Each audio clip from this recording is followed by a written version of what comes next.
जय जगन्नाथ। आज मु गोटे कथा कहबी आपको, सेटा पुणी बापा माँ को लेकिन जदि भल लगे थाए लाइक करेंगे, जदि किसी त्रुटि रही जाए ताल कमेंट सेक्शन रे जनइबे। मोस्टली आमको फोन को माने किनी दे थांती। प्रथमे आमे जतोले फोन किणु सेतोले हमको बापा माँ ही किनी दे थांती। आम फोन रे सबुठु कम फोटो कहार थाए, बापा माँ कर ही थाए।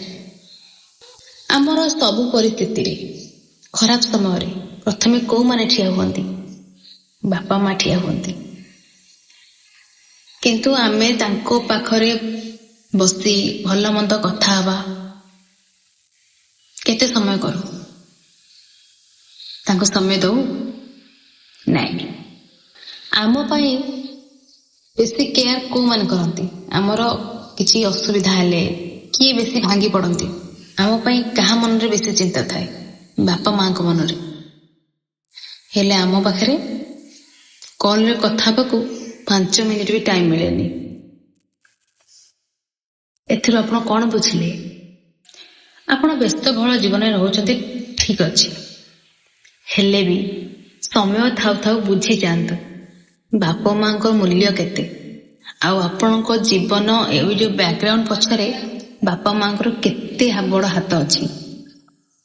ये न चाहते तुमर ये सब जो बैकग्राउंड रही ना, तुमको से लोक चिन्हिची ए लोक चिन्हिची, तुम जो मान ना रे परिचित होच चिन्ह न था आपण को तांको पाए तुम तो तुम तांको केमते भूली जाउछ।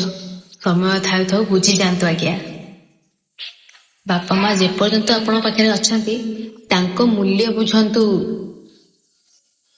थरे चली गले आउ केबे बापा माँ फेरी आसीबेनी, तुम लाइफ टा सरी जीवो।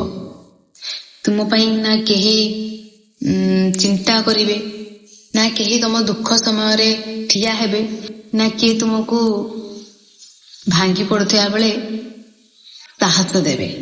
तो जे पर्यंत बापा माँ पाखरे अछंती तांको मूल्य बुझंतु, तांको सह कथा हुअंतु, तांको सहित किछि टाइम स्पेंड करंतु, से खुशी हेबे। मरीगला परे तांको श्राद्ध भल भल खाइबा, श्राद्ध महला करिबा, पूजा पाठ करिबा बेले कौन हबो ना पृथ्वी देखिया पई ना खुशी हेबे। जे पर्यंत बंचिचंती तांको मन को किणंतु, तांको मन रे रुहंतु, तांको मन को किणंतु, तांको खुशी करांतु। सेटा ही आपण पई सबुठारु बड़ आशीर्वाद हबो। जय जगन्नाथ।